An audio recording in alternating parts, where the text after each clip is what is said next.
Okay, so you ever feel like you're just swimming in information? Like you want to know what's going on, what's important, but it's just a lot. Oh, totally. So much noise out there. Exactly. And that's why we do these deep dives. We grab a whole stack of stuff, reviews, analysis, you name it, and we try to boil it down. Yeah, pull out the key bits, the stuff you really need to know. It's basically our shortcut for you, so you can get the gist fast. Cutting through the static, getting right to the heart of it. Why should you care? That's the goal. Precisely. And today, we're diving into a game that's definitely making some noise, especially if you like a certain genre. It's called Lost in Random, The Eternal Die. Right. We got game reviews piled up here, some deep dives from analysts, comparisons, the works. Our mission, figure out what this game is, why people are talking about it, and bottom line, is it something you should check out? And what makes this one interesting, right off the bat, is it's a big change for the series. Kind of makes you wonder. Yeah, like what happens when this, beloved dark fairy tale world suddenly decides to flip the script and change genres completely? That's the big question. Yeah. Because Lost in Random, The Eternal Die, it's a roguelite spinoff. A roguelite, yeah. Those games where you die, you learn, you get stronger, each run is different. Big departure from the first one, Lost in Random back in 2021. That was more of a third-person action adventure. Mm-hmm. Different beast entirely. This new one's from Stormteller Games, published by Thunderful Publishing. And it just came out, right? Super recent. Yeah, June 17th, 2025. Yep. And pretty much everywhere. PC, Steam and Windows Store, PS5, PS4, Xbox Series X and S, Xbox One, and the Switch. Plus, and this is huge for a lot of people, Day one on Xbox Game Pass. Yep, big deal. makes it super easy to just jump in and try. So, okay, what's the setup? What are you actually doing in the game? So your play is Queen Aleksandra, but she's been miniaturized. Mm-hmm. And you've got this companion, Fortune, who's a living die. A sentient die. Nice. Yeah. And you're basically fighting your way through this twisted realm controlled by something called the Black Die. The levels are all procedurally generated isometric view. So it looks different every time you play. Keeps it fresh. Exactly. And the key thing, visually at least, is they kept that look from the first game, that Tim Burton-esque gothic charm. Oh, nice. So even though it's a different genre, different camera angle, it still looks like Lost in Random. Totally. That art style, the great voice acting reviewers seemed really happy they kept that vibe. It was a big part of the original's appeal. That visual hook is strong, definitely. But okay, you get pulled in by the look, what keeps you playing. Let's talk combat, the mechanics. Right, the core gameplay. It's all about that addictive one more run loop that roguelites are famous for. The hook, yeah. But it's focused squarely on like fast-paced real-time combat from that isometric view. And you've got different ways to fight, not just swinging a sword. Oh yeah. There are 4 main weapon types: sword, hammer, bow, and a lance or spear type. They all feel pretty distinct, support different ways of playing. Look out. And you're constantly juggling things. You've got your melee attacks, but then there are these card abilities, and you're also throwing Fortune, your die companion. Ah, Fortune. So the die isn't just for show. How does that work in combat? Does it feel random or strategic? It's actually pretty core. You literally throw Fortune at enemies to do damage. Okay. And the number you rolls, that determines how much damage you do. Adds a bit of that, chance element. A bit of gambling mid-fight. I like it. And the cards, are they like spells? Pretty much, yeah. Think like summoning a tornado or shooting homing fireballs. Powerful stuff. But they cost energy. And how do you get energy back? By attacking enemies. So it creates this flow attack to build energy, spend energy on powerful card effects, throw your die. It keeps you moving, keeps you aggressive. Sounds like a fun loop. Now, I read something about a relic grid system. Some reviews called it really clever. What's the deal there? Is it just like collecting power-ups? Ah, the relic grid. Yeah. Yeah, this is genuinely one of the standout features. It's more than just collecting stuff. It's how you customize your build during a run. How does it work? So you find these relics as you play, and you place them on this grid. If you get 3 relics of the same color lined up on the grid. Like tic-tac-toe? Kinda, yeah. But when you match 3 colors, boom, you get a significant stat boost, like more weapon damage, or stronger card effects, or your dice rolls hit harder. Oh, interesting. So you're actively building synergies on the fly. Exactly. And because there are different colors and different relic effects, the number of combinations is huge. It allows for some really deep build crafting within each run, makes things feel different each time. It's really smart. That sounds like a great way to add depth without making it feel like homework.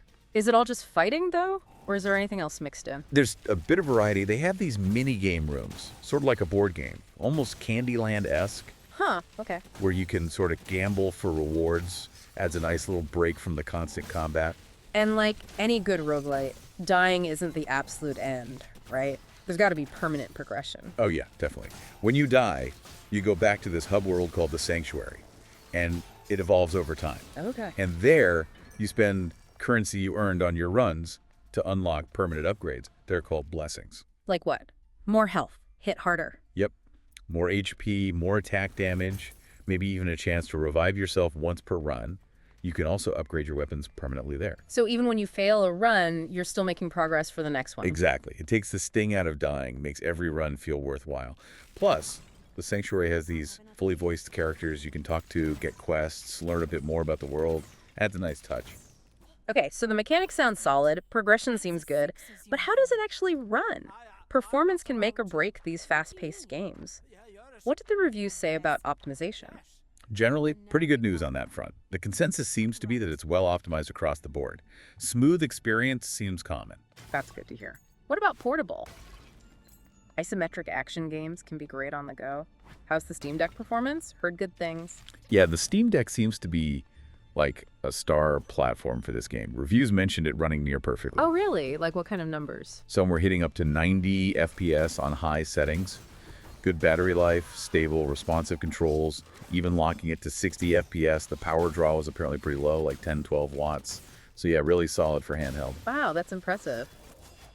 Tech owners should be happy. What about the home consoles? Xbox, PlayStation. On Xbox Series X and S, it seems to be a lock 60 FPS. Visuals look vibrant.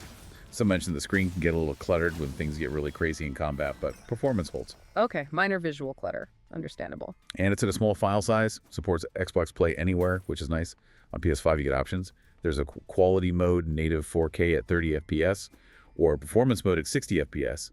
Both were described as smooth, accessible, and it's on PS4 too, of course. And the Switch. That's always the wild card for performance. Yeah, the Switch version seems generally solid, but with a few hiccups. Runs at 720p, 30 FPS in handheld. Docked is a bit better. So playable, but maybe not ideal. Pretty much. Yeah. You might see some lag or frame drops when the screen gets really packed with enemies. It's still considered a decent pick for the Switch library, apparently, but maybe not quite as smooth as something like, say, Hades managed on Switch. Gotcha. And PC, assume it runs great there. Yeah, PC performance was reported as exceptional, generally. Okay, so technically it sounds pretty polished on most platforms, especially impressive for DeC. But what about the overall critical reception? Did reviewers actually like the game? What are the scores? Score's looking pretty good, yeah. Metacritic has it at a 78 overall, which is generally favorable. Interestingly, the PS5 version scored higher, an 84, and PC was a 79. Okay, solid numbers. Any other aggregate scores? OpenCritic gives it an average of 82. Maybe more telling, 86% of critics recommended it. They label it strong, and it's ranking in like the top 14% of all games reviewed on there. That's pretty high praise. Does the public vibe match the critics? What are people saying on places like Reddit? Largely, yeah. Lots of chatter on Reddit, seeing it as a really fun Hades-like. You see phrases like, a great time for any fan of roguelites. The Hades comparison again. We'll definitely need to dig into that. Oh, yeah. Though some users did feel maybe it borrows a little too heavily from Hades, but lots of positive user reviews, too. Saw one user at XShepherdX gave it an 8.7 out of 10. Another at OxyCanina recommended it right alongside Balatro, which is high praise these days. Okay, so generally positive buzz from players too. So distilling all that down, what are the big strengths everyone seems to agree on? What makes this game good? Okay, number one is definitely that core loop. Addictive roguelite structure, rewarding progression. People love that feeling of getting stronger even when you lose. Makes sense. The combat gets tons of praise. Words like rock solid, exceptional, fast-paced, challenging come up a lot. And that relic grid system we talked about. Universally seen as unique and clever, a real highlight. The art style, of course. That gothic, Burton-esque look, the detailed sprites, people love it. Stellar voice acting, too. And a big point is accessibility. How so? It seems to be a good entry point for people new to roguelites. Flexible difficulty settings help there. And, you know, being on Game Pass day one just makes it super easy for people to jump in and recommend. Okay, those are definitely strong positives. But no game is perfect. What were the common criticisms? Where did reviewers feel it fell short? Well, probably the biggest one, especially if you play the original Lost in Random, is the narrative. Takes a back seat, you mentioned. Yeah, exactly. It's much less developed, less emotionally engaging than the first game's story. Some called it window dressing, or just enough context to get you started, which might leave newcomers feeling a bit, well, lost, ironically. Yeah, trade off for the genre shift, maybe. Any other common complaints? A few reviewers felt that, despite the name Lost in Random, runs could actually start to feel a bit samey after a while. How so? Less random than expected. Yeah, like seeing the same relics pop up often, or fighting the exact same bosses on each floor every single time. Could maybe use a bit more variety there in the long run. Okay, anything else? That screen clutter issue and heavy combat popped up in a few reviews. Sometimes, just hard to see what's going on. Some also felt it was maybe a bit short for a roguelite, like veterans could beat it in around 10 hours. 10 hours for the main path isn't super long for the genre. True. And lastly, some minor glitches were reported, like a weird super hot style bug that could freeze the game. But these seem pretty rare, not game-breaking for most. Right. Okay, now, let's properly tackle the elephant, the Hades comparison. It keeps coming up. Yeah. Seems impossible to discuss this game without mentioning Hades. Totally unavoidable. Hades just cast such a huge shadow over the genre, you know? It really set the bar. So critics are basically saying Eternal Die is trying to be Hades? Well, they definitely point out the similarities. The tight loop, the fast isometric action, that just one more run feeling, the strong meta progression, even the great art and voice acting. The inspiration is super clear. You can see the Hades DNA in there. So if it's so similar, what makes Eternal Die worth playing on its own? Does it manage to carve out its own identity at all? It definitely does, yeah. It has its own unique flavor. First off, the art style, while maybe comparable in quality, is very distinct. It's got that unique Lost in Random charm. Okay, the look is its own. Then you've got the mechanics we talked about, throwing fortune, the dice rolls influencing combat, that's unique, and the relic grid system. That's a really clever, distinct system for build crafting that Hades doesn't have. Right, the grid. The weapon variety is also good. People seem to really love the feel of the hammer, for instance. And as mentioned, it's arguably more accessible, maybe a good entry point if you found Hades a bit too intense or difficult. So it has its own unique selling points, but where do critics feel it maybe doesn't quite measure up to Hades? Let's be impartial here. Sure. The main things critics point out are, again, the narrative-focused staffing. Hades had a much deeper story integrated into the runs. Eternal Die is lighter on story. Okay. Also, some feel Hades offered more overall build variance in the long run, and maybe its combat felt a touch more precise or had slightly deeper mechanics.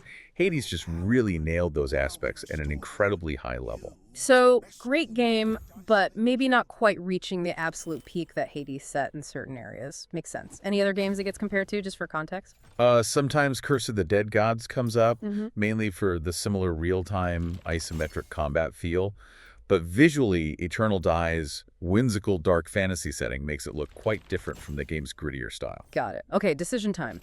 The big question for you listening. Should you buy Lost in Random, the Eternal Die, or should you pass? Let's cover the price first. Right. Standard edition's usually around $25 US, maybe $22, $23 on sale sometimes, up to maybe $29 depending on the store or platform. And there's a fancier edition. Yep, the Fortune edition, usually $40, but seems to be on sale often for around $30, maybe even down near $23, $25 sometimes. That gets you the game, some cosmetic DLC called the Wardrobe Expansion, Early Access, though that's past now, a digital art book, and the soundtrack. Okay, standard pricing for an indie title. But the Game Pass factor looms large. Oh, absolutely. Yeah. If you have Xbox Game Pass Ultimate or PC Game Pass, this is basically a no-brainer play. It's included. Zero extra cost, amazing value. Just download it and try it. Couldn't be simpler. But what if you don't have Game Pass? Why should someone spend their money on this? Give us the key reasons to buy. Okay, you should definitely consider buying it if you like action roguelites. Especially if you like Hades but want something with a slightly different feel, particularly with those dice mechanics. If you want a twist on the formula. Exactly. If you value replayability, fast combat, a really unique and cool visual style, it's a great pick. If you want a solid game for your Steam Deck or even Switch, it performs well there. If you love the look of the first Lost in Random, you'll love this one's aesthetic too. If you're maybe newer to roguelites and want something accessible but still engaging, this fits the bill. Good entry point. Yeah. And if you care more about fun combat and satisfying progression than having a super deep story, you'll probably really enjoy it, even if it is maybe a tad short for the price for some hardcore players. Okay, compelling reasons. Now, who should maybe hold off or pass on it? Well, if you're coming to this hoping for a deep, story-driven experience like the original Lost in Random, you'll likely be disappointed.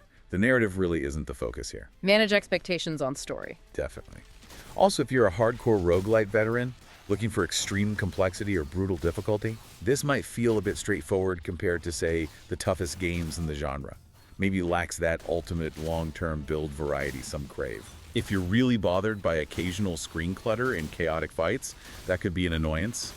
And, if you're just feeling burnt out on roguelites in general, this is a good one, but maybe not different enough to reignite that spark if you're already fatigued. Fair points.